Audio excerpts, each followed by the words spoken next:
Serious? People who have happened upon dead corpses randomly. What happened? On a drive to work early one morning, I came down a hill to see a vehicle off in a field to my right. It was upside down and on fire, so I immediately stopped and called 911. As I was running up to the vehicle, I could see the driver still strapped in. He wasn't moving or screaming, so I could only assume he was already dead. I couldn't get to him because of the fire. I really struggled with that for a while. That sucks, man, but you did what you could. It would be doubly tragic if you got injured or killed for a man who was already past saving. You stopped and got help. You did your part. When I was living in San Francisco, there is a homeless person sprawled on the ground. I asked some passerby if we should call an ambulance, and the guy at the store we were near said the homeless person did this all the time to get tips. I got what I needed from down the street, and on my way back I saw him being zipped up in a body bag by some paramedics.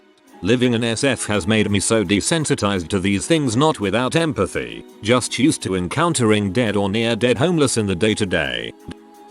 As a teenager in 1987, I found a dead prostitute on my first day of work at a McDonald's. She had hung herself on the tall fence surrounding our dumpster compactor area. I freaked and got my manager.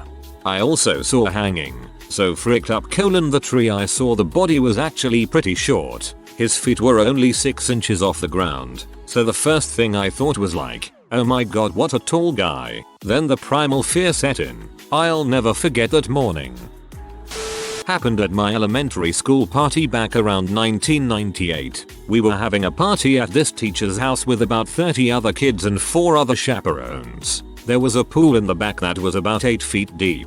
We were all jumping in and out of the pool and it was dark out. Eventually the teachers told us all to come inside because it was almost time to go home. As we're all getting out of the pool, there was still someone at the bottom and wasn't moving. One of the chaperones jumped in and grabbed him.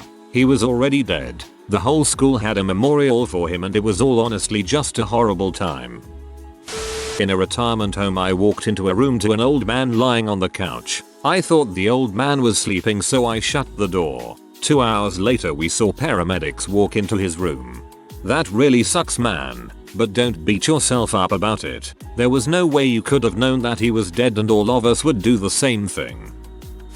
A guy at my university was walking to class with his earbuds in and his hood over his head. He walked right across train tracks, lost in thought, while other people were screaming at him that the train was coming. I was about 2 minutes behind and saw the immediate results of this guy not paying attention. It's a weird feeling. The matter-of-fact nature of seeing a dead person. It's not like anything else changes. The train stopped. The people who saw it were horrified, and the police came. But before the end of the week, no one at the school was even talking about it. This happened to someone I went to high school with almost word for word. Incredibly sad. In my second year at university, my good friend at the time went missing for 2 days, and after getting the warden to come with me and check his room, we found him dead. He had committed suicide in the 2 days I hadn't seen him. What still haunts me is that my last message to him was, "Hey man, you still alive?" in a joking way. Safe to say I've never sent anyone a message like that again. Oh god, I can't imagine. I send jokey messages like that all the time. I really hope you don't hold that against yourself. I used to work in hospice and I was always the lucky employee to find patients dead. We know it's going to happen, but nobody wants to be the one to find a corpse. This one bothers me the most. We had a patient who regularly worked the night shift for 40+ years and would go absolutely nuts at night due to dementia and sundowning. I checked the patient at 7 AM and he was sleeping, so I'll let him be. The night shift reported me that he had been sleeping for 3 hours. Turns out he was not sleeping. At 7:30 I came back with a breakfast tray and it dawned on me that he had been dead the entire time. I found another patient face down on the floor with no pants right at 7 AM. It was assumed that the patient stood up and had a heart attack, fell on their face and didn't get enough oxygen. It's safe to say that the night shift didn't do their job.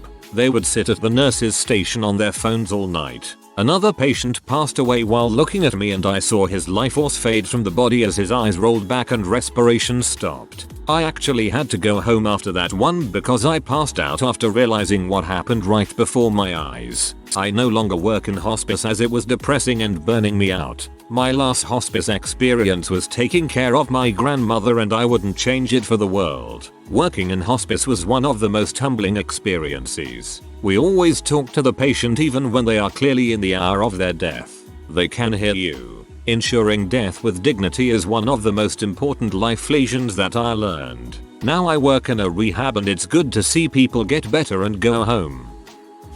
As a teenager I went on a walk through the green belt behind my house. The woods had a peculiar smell but I was used to stumbling across dead animals on rare occasions so I didn't think anything of it. Clambered over a log and looked down to find I'd stepped in her hair. She'd been left on the hidden side of the log wrapped in a tarp and was well into the process of decomposition. No lips, eyes, etc. Went home and called my mom in a fog of shock and she called the police. They didn't really believe me and were super casual while they walked me out to the spot so I could show them where she was. Their demeanors changed the instant they saw her and from there it was all a whirlwind. She was my age, murdered and dumped after being fricked by one of my high school teachers. I testified as a witness to finding her. Never really understood why they needed that. He went to prison but I think he might be out by now. I feel terrible for her family. It didn't traumatize me but it gave me a lot to think about in regards to the value and shortness of life. I started saying I love you to my family members a lot more afterward. Not so fun fact. The prosecution didn't need you to do that but if the jury heard what it was like for an innocent civilian to find a body they're more likely to vote guilty. It shows that their actions have an impact on more than just the dead person. It was the summer in between ending high school and starting college. Went to a local beach with a few friends and their girlfriends. It was overcast that day, so there really wasn't anyone else there. The water was pretty rough, and we were body surfing for most of the day. As we're surfing the waves, we see Coast Guard officers roaming around by the edge of the water. Soon enough, Coast Guard vehicles start driving on the beach near the water. We knew something was up. They told us we need to leave this stretch of beach immediately and don't be within a 3-4 mile radius of the area. Still a very odd request to me. Sure enough, as we begin walking back to the parking lot we see something floating in the water. I thought it was an animal until one of my friends turned white at the sight of a water-bloated man lying face down. Found out a few days later it was someone who drowned while parasailing. Absolutely tragic. In my junior year of high school my best friend and I were skipping school and walking around the woods by Murphy Park in Park Forest, Chicago Heights. There was an older man sitting on a bench on the trail, briefcase, suit, etc. He reached into the briefcase when he saw us, pulled out a revolver, shoved it in his mouth, and ended himself. My friend and I sat there and freaked before we ran to his house over on Dogwood and called the cops. I don't know the story. All I know is I have never forgotten that smell since then. Also, we didn't end up getting in trouble for skipping, so we had that going for us, which was nice. Probably thought seeing a guy kill himself was plenty of punishment. Back in 2010 I was on the train coming home from classes. When approaching the station there was a loud bang and people started flooding off the train screaming and crying. I knew something bad had happened, but I didn't know what. The platform was sheer chaos and I cautiously walked up the platform to figure out what to do. That's when I saw him. A 6-7-year-old boy had been running with his grandfather to catch his train and let go of his grandfather's hand. He tripped and went between the train and platform, killing him instantly. All I could see were his legs, and his grandfather slumped over next to the body. I immediately went into shock and had to get on a bus to get back home. I remember seeing one of my classmates on the bus, and I must have been in some state as I vaguely recall the whole bus just looking at me as I told her what had happened. Really messed me up for a long time. I have been kayaking and found a man whose decomposition was at the burst stage. Another time I was part of the recovery of a scuba diver who had been lost inside San Diego for about a month at approx 120 FSW. His mask came off and eyeballs fell out as he was pushed through to knee. Lost inside San Diego for about a month at approx 120 FSW. Can you explain what this means?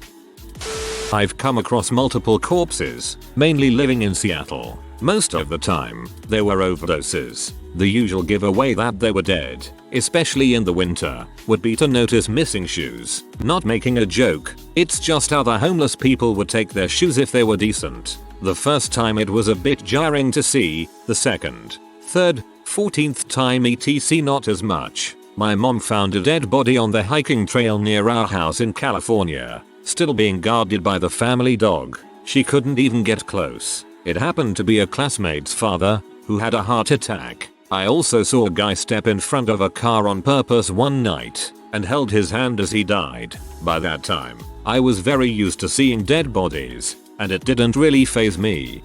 You did a good thing for holding the guy's hand as he died. I'm sorry that you've seen so much death. In my mid-20s walking to work, I saw 3 homeless men sitting against a brick wall drinking by some railroad tracks behind a Target. One of the men looked a little off, but I couldn't tell why till I got a little closer. He had some blood leaking from his ears, nose, eyes, mouth, not thick blood but watery. I told the 2 men their friend looks like he needs help, and they just stared off into the distance. When I crossed the street and got to work, I told my co-workers what I saw. About 20 minutes later, a co-worker called me over to a window to point out a coroner's van loading a body across the street. After work, I walked back to where I found the 3 men earlier and counted 15 empty vanilla extract bottles. I have the impression he drank them all. I took a sip of vanilla extract once, because it smelled so nice and I was curious. It burned worse than anything I've ever tasted. I cannot imagine actually swallowing that. One morning last November, I woke up and walked into my great-grandmother's room to tell her good morning like I had always done many times before. She didn't respond, which was normal since dementia had kicked in and we had been having hospice over. It wasn't till a few minutes later that my grandma told me that she had died sometime in the middle of the night. I didn't even realize she was gone, so why yay. My class was making teepees in grade 5 and me and a friend found a guy hanging from a tree. We told our teacher and didn't hear anything after that. September 2017, I found the dead body of my best friend after she had committed suicide. We knew she had issues with depression, and she was being treated for it. However, shortly after she was starting her treatment, she started having headaches and was sent in for a brain scan. Her doctor found an inoperable brain tumor, and the chances of chemo and radiation working were little to none. Basically, she was given a life sentence of only a year. They never figured out how the tumor got so big without them noticing, but it was saddening. She ended up deciding one day to commit suicide so her family wouldn't have to suffer long or see her deteriorate any more than she already had. She cut open her neck, bled out. I had gone over to see her to check in on her, found her unconscious, and called 911. But by the time they arrived, she was already dead. I also found her suicide note. It listed everything that went on in her head before she did it, and it told her family what to do with her. I miss her every day, and it's the hardest thing on earth coping with the sight I saw. That was the first body I'd ever discover. The second I found was a worker at the nuclear power plant my boyfriend is a supervisor at. This happened in May 2019. I was visiting the worker's family farm, there to help his wife and daughters out with some of their livestock while the dad and my boyfriend worked on some things in the barn. I was walking to the barn at 7 AM. My boyfriend was meeting up with the others at the house, so I had went ahead to the barn to start to get the animals. When I walked in, I saw the worker, we'll call him Jim, on the floor. Jim was decapitated and blood was still coming from the neck profusely. There was a chainsaw on the table where he had been working.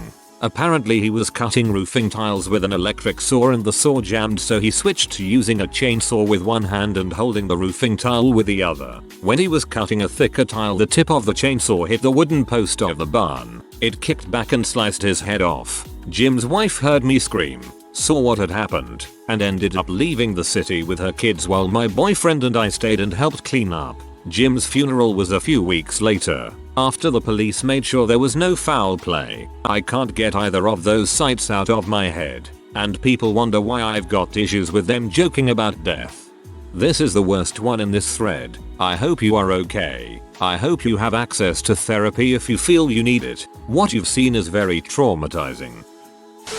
Thanksgiving when I was 11 years old, I was walking around the edge of a golf course with my father and a friend when I saw some legs sticking out from a large bush small tree. As I got closer, I could see there was a shotgun sitting between the legs, leaning up against the trunk. My father thought it was a prank. I pulled the branches back and witnessed something that I'll never forget. The sight of what was left of the face. The picture of what I presume to be his family in his lap. I wanted to simultaneously vomit, scream, and run away. I did the latter.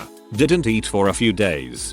I feel your pain. Brother-in-law attempted suicide with a .308 point blank under the chin. I was in the room 5 seconds later doing first aid, but he lived. That was even more frick than if he would have passed. I was the first person to see my co-worker after he hanged himself in our weld shop by lifting his body on the overhead crane. His neck looked like it stretched a couple feet and his face was dark purple. We didn't feel too bad for him after finding out that he was about to be charged with violating his 13-year-old stepdaughter and wanted an easy way out. Drug raid happened near our house. I live in the Philippines. While biking down the road down the house, I find an arm sticking out of one of the nearby bushes. Thought it was a mannequin arm or something, since one of our neighbors is a seamstress. Right over it thinking nothing of it when all of a sudden, crunch. I found out it was one of the druggies who got away but ended up dying of blood loss from being shot. Still had a knife in his hand. Safe to say I don't go on that route when biking to my friend's house. Strange coincidence that this all culminated on Halloween 2017. A friend of mine living in East London noticed that a man from the flat overlooking her balcony was looking straight at her late at night. She brushed it off and finished her cigarette and went to bed. The next evening when she was out there again, she noticed the man still staring at her in the same spot. She told her housemate and they decided he was just some weirdo who liked looking out of his window. You get a lot of strange folk in London.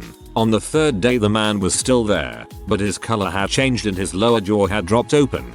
That's when they decided to call the police. The police entered the apartment block and broke into the flat. Turns out the man had rented the flat recently and had hung himself by the window by crouching with a thin rope around his neck. The police commented to them how strange it was that he didn't leave a note behind and that he had done his laundry neatly, folded it up before killing himself.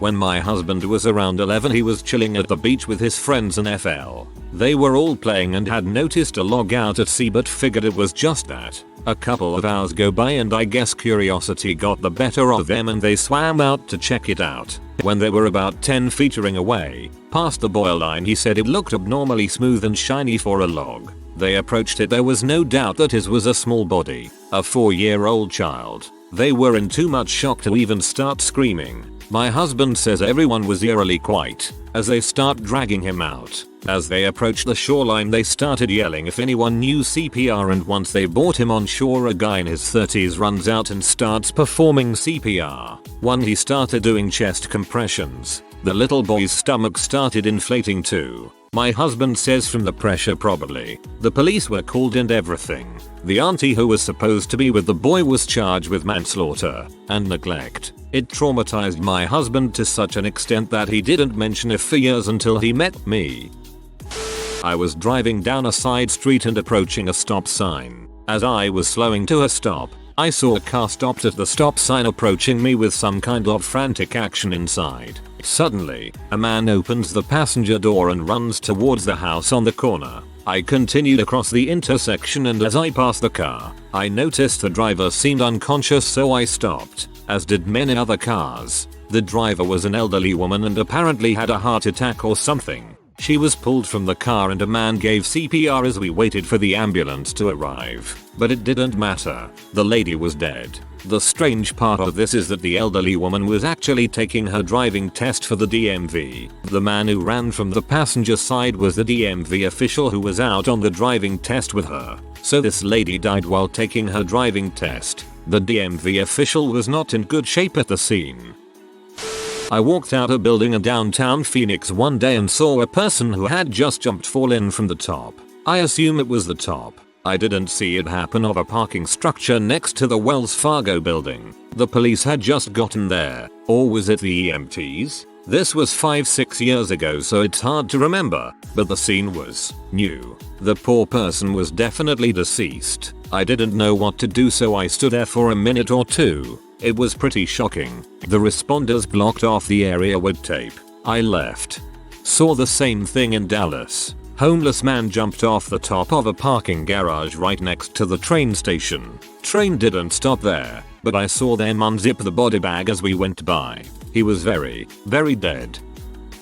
When I was maybe 8 or 9, I went to visit my grandpa in the nursing home. I went to go get a snack from the vending machine and wandered around a little bit. I guess I got turned around and ended up walking into a random room thinking it was my grandpa's. There was a man laying in bed, eyes wide open and mouth agape. Being the weirdly cheerful kid I was, I loudly said, "Hi mister, do you know where my Bupper's, grandpa's nickname, room is?" No answer, but a nurse heard me from the hall. She recognized me from earlier and knew which room I was looking for. She apologized to the guy, but sounded worried when he did not respond. When I got back to my parents, we were getting ready to leave and we saw some people wheeling a body bag out of the same guy's room.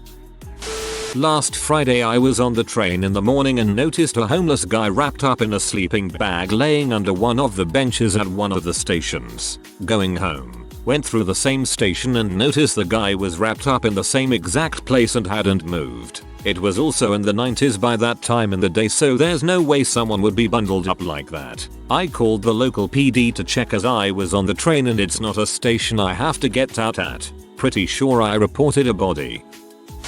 Me and my friends, we were like 11, were walking down a train rail and we saw someone with his head gone.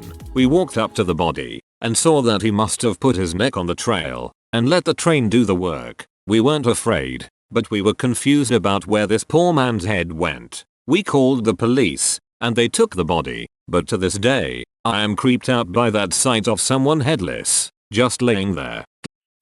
I witnessed a motorcycle crash. 2 dead. 1, nothing really physical. Another was completely ripped in two. The top part of him was caught in the railing of a tunnel all mangled. The other part of him was maybe 10-15 yards away from him. I could see his intestines and his legs twitching. When I was younger, my mom told me we were going to see my grandma for the last time. I didn't understand that meant we were going to a funeral. IDK if this counts, but I was not expecting to see her dead. I know parents like to shield their kids from death, probably for longer than they should. But if you knew she was dead before you got there and realized it was a funeral, it would have been less scarring. Short version. Some buddies and I went to a park and decided to climb down the bluffs to the beach. Found a dead dude on the beach. So bloated, really gross. Turned out he had been missing for days after jumping into Lake Michigan to go after his freaking hat that blew off. Started college 2 days later. That was a heck of a week. One of my cousins had a boyfriend who got hit by a truck on the highway because he'd run out to grab a friend's license plate that had fallen off his motorcycle. Dude somehow survived, but it still baffles me. Hats and license plates aren't freaking worth dying over. The only one I've seen was a guy who had presumably been ejected from his vehicle in a crash. It wasn't gruesome, but I remember being disturbed by the way his limbs were folded haphazardly and awkwardly about. If you are new to the channel, you can subscribe. I publish new videos every day. Until then, check another video.